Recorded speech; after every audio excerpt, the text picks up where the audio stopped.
Buenas tardes, el día de hoy les traemos el caso clínico de trauma duodenal. Es un caso realizado bajo la tutoría de la doctora Verónica Angos, especialista en cirugía general y laparoscópica, médico tratante del Hospital de Especialidades Eugenio Espejo y médico tratante del Hospital Padre Carolo, Un Canto a la Vida.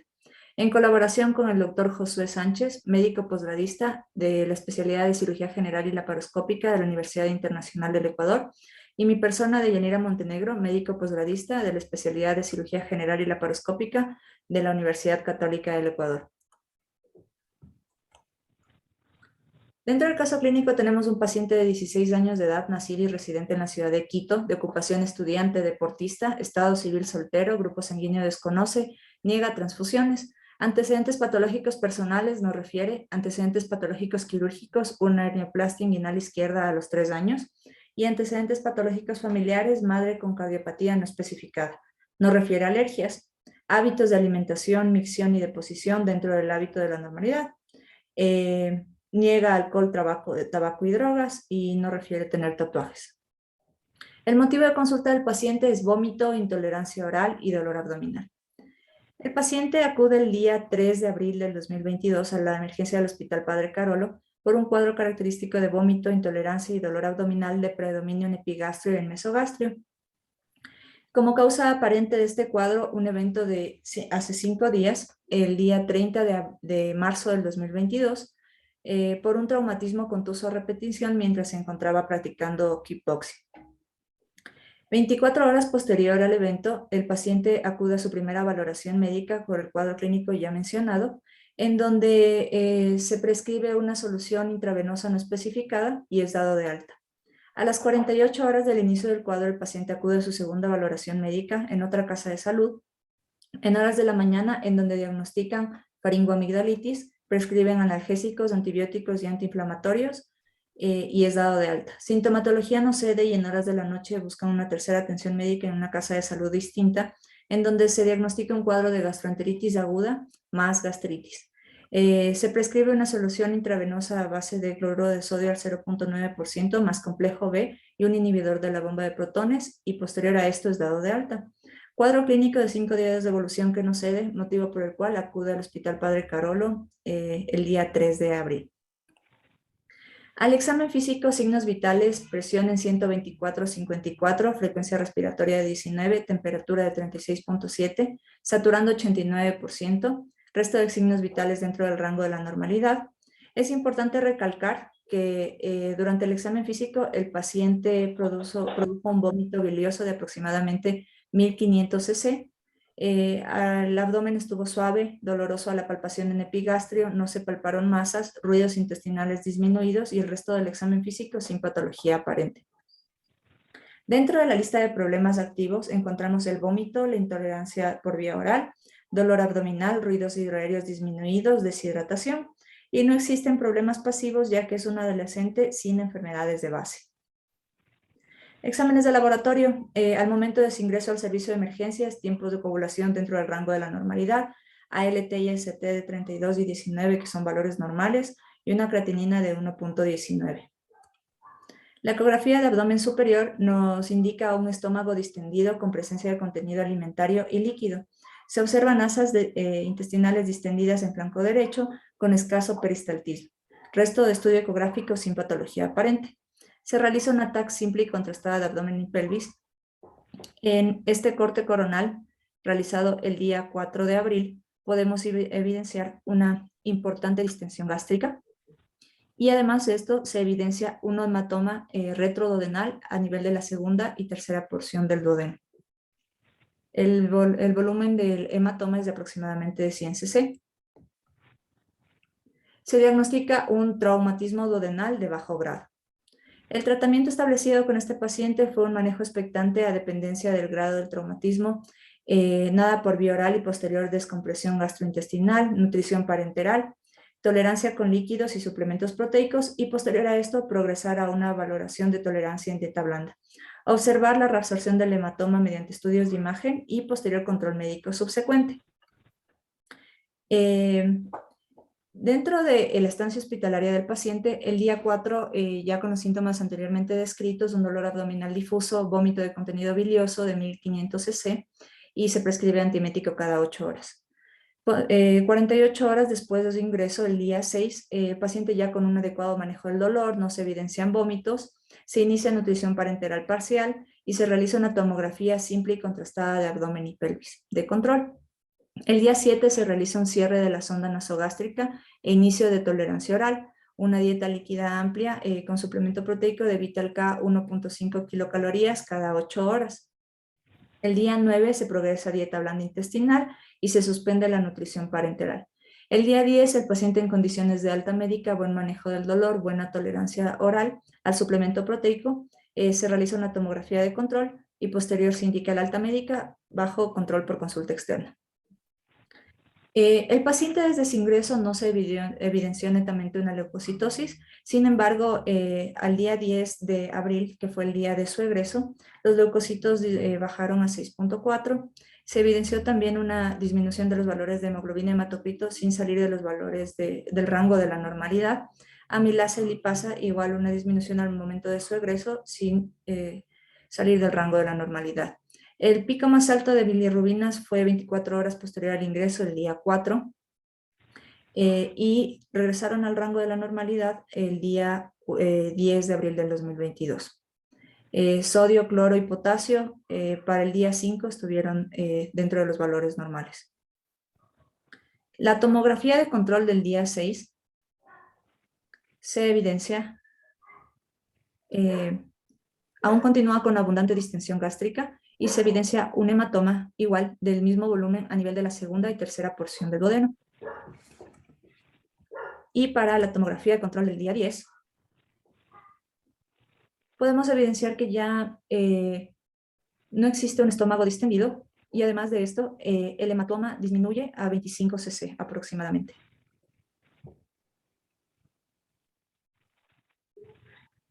Continuamos con la revisión bibliográfica del caso descrito. Tenemos una paciente que acude con un cuadro de un trauma duodenal, un hematoma formado entre la segunda y la tercera porción del duodeno. Epidemiológicamente, este tipo de traumas tienen una baja incidencia y un tipo de presentación bastante poco frecuente. Dentro del trauma en general, decimos que un trauma duodenal se encuentra dentro de menos del 0.2, 0.3% y del trauma abdominal menos del 0.4%. Los traumas penetrantes son el mecanismo más frecuente de ese tipo de lesiones, siendo los traumas contusos mucho menos frecuentes que los traumas penetrantes, una presentación muy rara que se ha visto durante la bibliografía y a lo largo de toda la historia de los traumas duodenales. El trauma duodenal se suele acompañar de traumas de órganos adyacentes.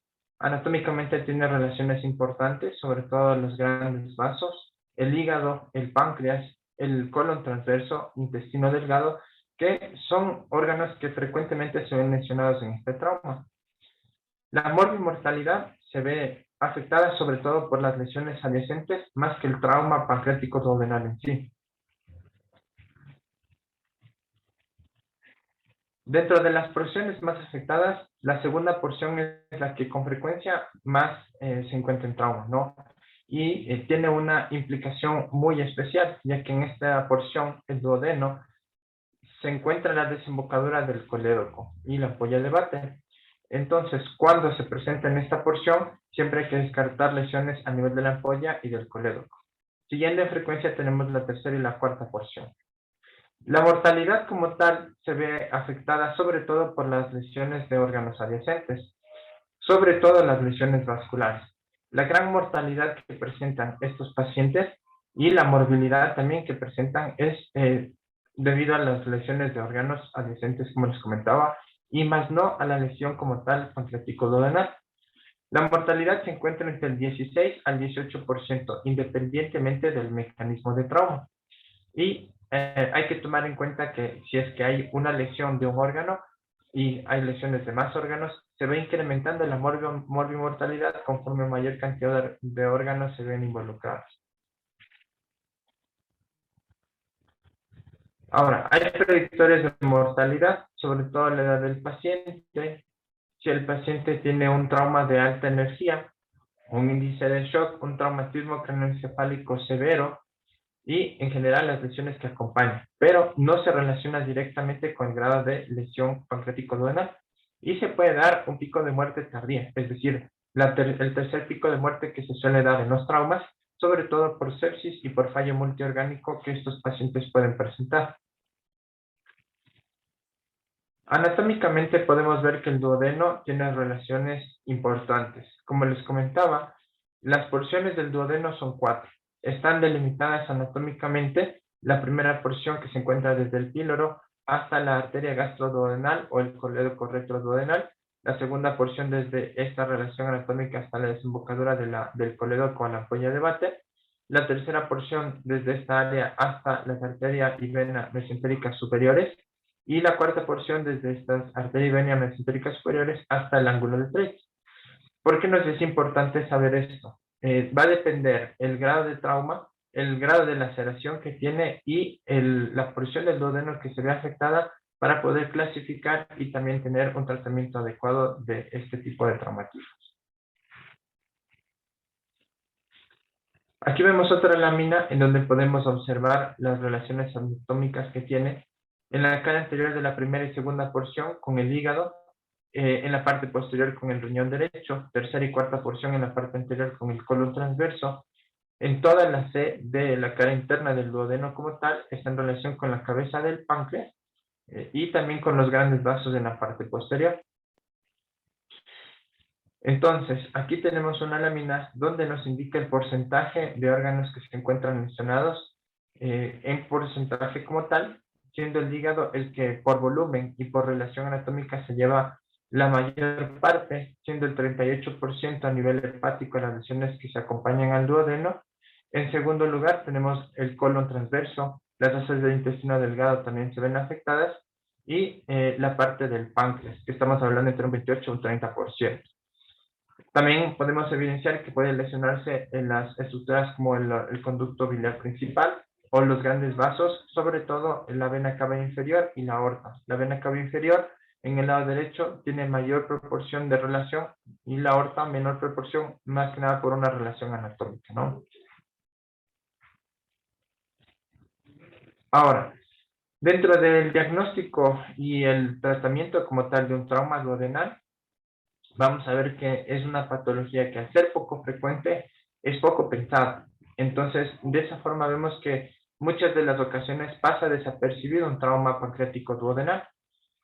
Si nosotros seguimos el algoritmo que nos da la TLS, frente a cualquier trauma tenemos que hacer una evaluación inicial con una estabilización siguiendo el mecanismo ABCDE.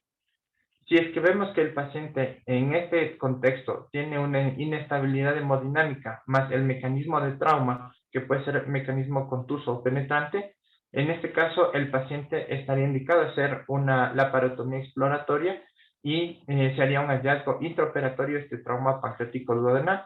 Como vamos a ver a posterior, la Sociedad Americana de Trauma lo que nos recomienda es dividir mediante 5 grados un trauma duodenal intraoperatoriamente. Pero nos encontramos en otro ámbito en el que tenemos igual un trauma, hacemos una evaluación primaria y una estabilización y el paciente se encuentra estable hemodinámicamente. Y esto es un verdadero reto, ya que frente a un paciente que está estable hemodinámicamente, diagnosticar un trauma pancreático duodenal es muy difícil y tiene que tener una alta sospecha clínica. La mayoría de estos pacientes suelen pasar con lesiones desapercibidas o ocultas.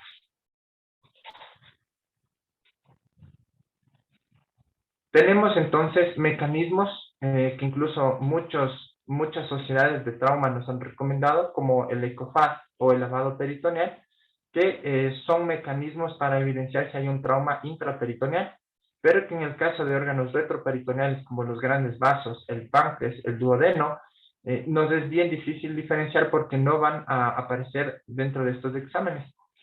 Entonces, hay ciertos signos, hay ciertos síntomas también que nos pueden indicar un trauma pancreático duodenal, como una leucocitosis sin causa, tal vez si haya fiebre, un aumento de amilasa y lipasa, que se recomienda hacer un seguimiento sérico, pero todos estos signos tienen una sensibilidad y una especificidad muy baja y son signos tardíos. Entonces, ¿cómo diagnosticar un trauma en el caso de un trauma pancreático duodenal de forma temprana?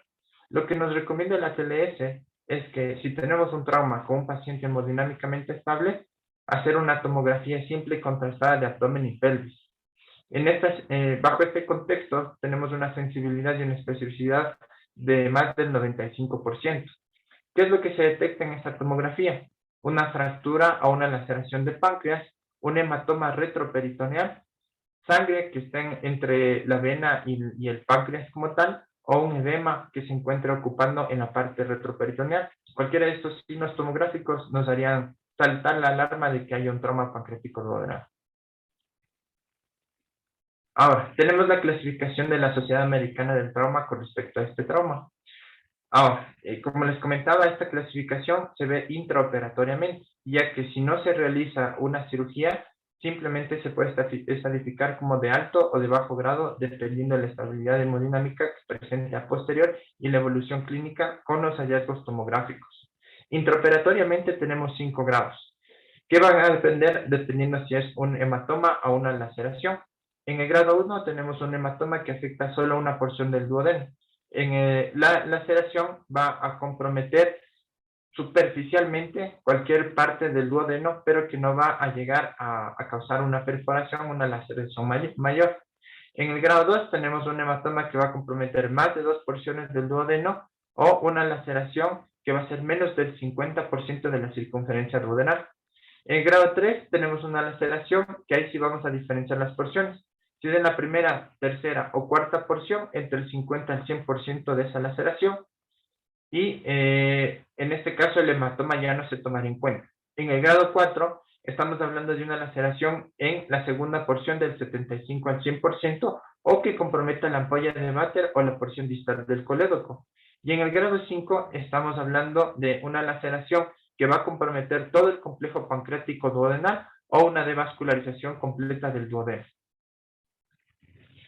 ¿Qué es lo que nos recomiendan las guías actuales con respecto al manejo y tratamiento del trauma duodenal? En el primer paso, como les comentaba, es seguir un mecanismo que nos recomienda la TLS ABCDE, una estabilización inicial. Después vamos a ayudarnos de algunas imágenes y laboratorios que se harán en la evaluación inicial, sobre todo el ECOFAS y la radiografía de tórax, si es que es necesario, y vemos la estabilidad hemodinámica del paciente. Si es que esta estabilidad hemodinámica está alterada, vamos a ingresar a operarle al paciente inmediatamente y se buscará la lesión y también se diagnosticará intraoperatoriamente. Pero si el paciente está estable hemodinámicamente, todos los pacientes tienen que realizarse una tomografía simple y contrastada de abdomen y pelvis. Ya con el contraste, pero con la tomografía o con la especificación intraoperatoria tenemos los 5 grados, o de bajo y alto grado. Los de bajo grado o los que son estadio 1 y 2 de la Sociedad Americana, vamos a hacer en la mayoría de los pacientes un tratamiento conservador, no operatorio. Es decir, que vamos a darle un manejo de nutrición adecuado, una rehabilitación hidroelectrolítica y una observación al paciente. Estos pacientes tienen indicaciones quirúrgicas muy específicas, como por ejemplo si hay un hematoma expansivo, un hematoma que aumenta de tamaño en controles posteriores, o un paciente que no resuelve su vía oral después de 2 semanas de tratamiento. A partir del grado 3, 4, 5 o de alto grado, tenemos que visualizar qué es lo que el paciente tiene, qué lesiones adyacentes se encuentran perjudicadas y también cómo está la condición del paciente en general. En la mayoría de las ocasiones, lo que se prefiere es hacer reparaciones primarias, independiente del grado que se encuentre de trauma. Pero si el paciente no puede por su condición clínica, por su inestabilidad hemodinámica, habrá que hacer una cirugía de control de daños. Dentro de esta cirugía se puede tomar en cuenta algunos mecanismos para poder reparar, pero siempre teniendo en cuenta que es una cirugía abreviada, que tiene que durar menos de 30 minutos y el objetivo sobre todo es controlar el sangrado, controlar las fuentes de posible infección y pasarle a terapia intensiva para a posterior hacer cirugías subsecuentes, las que sean necesarias hasta que podamos encontrar la estabilidad necesaria y poder hacer una reparación definitiva. Dentro de este arsenal terapéutico quirúrgico podemos hacer una diverticulización, podemos hacer una exclusión pilórica o también se puede hacer una pancreático duodenectomía, dependiendo cuáles sean las lesiones que se encuentran en los pacientes. Pero dentro del trauma duodenal decimos que menos es más. Es decir, si al paciente se le puede invadir menos, hacer menos cantidad de resecciones y manipular menos los órganos, es mucho mejor. Entonces, se prefiere, por ejemplo, hacer una exclusión pilórica a una diverticulización, o si es que se prefiere hacer una diverticulización, hacer una duodenopancreatectomía, pero dependerá de la condición del paciente. A la final lo que buscamos es que el paciente tenga una estabilidad hemodinámica y que pueda hacerse una cirugía definitiva con un cierre de abdomen. Aquí tenemos un cuadro en donde también nos puede evidenciar el tratamiento que nos recomienda la Sociedad Americana y básicamente lo que les comentaba en los estadios 1, 2 o de bajo grado, se recomienda un tratamiento no operatorio con apoyo nutricional, apoyo hidroelectrolítico y observación consecutiva con exámenes de imagen y de laboratorio. Dentro de estos exámenes de imagen se puede hacer con tomografía simple y contrastada de abdomen y pelvis, o también una serie gastroduodenal que nos evidenciaría si es que tiene un hematoma obstructivo, si hay paso de contenido intestinal. Dentro de grado 3 o 4 o 5 o de alto grado, vamos a valorar la estabilidad hemodinámica del paciente, la condición general y se decidirá intraoperatoriamente qué es lo que se puede realizar. Si es que en cualquier estadio se puede hacer una reparación primaria o si se hace un control de daños. Ahora, como tal, nuestro paciente tuvo un trauma duodenal de bajo grado, no se le ingresó a operar, o un grado 1 según la Sociedad Americana. En esta condición, el hematoma se encontraba en la pared posterior entre la segunda y la tercera porción del duodeno con un cuadro repetitivo de vómitos. Entonces, un cuadro obstructivo con un hematoma, algo poco frecuente, por eso es que nuestro paciente no tenía un diagnóstico en algunos lugares donde fue de hospitales o de consultorios, ya que es bastante infrecuente y pensar en un trauma duodenal, en un hematoma o un cuadro obstructivo, es muy poco frecuente. Por esta razón es que era necesaria hacer la tomografía para poder diagnosticar.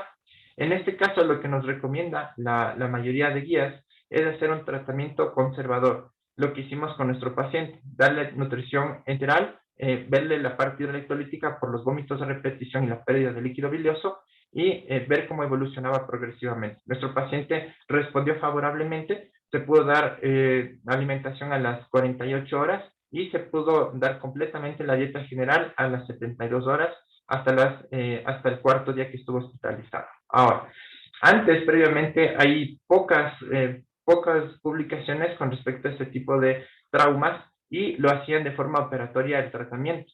Lo que se veía es que había mayor morbilidad por la condición quirúrgica que presentaba el paciente y también porque podía presentar otras complicaciones como fístulas duodenales.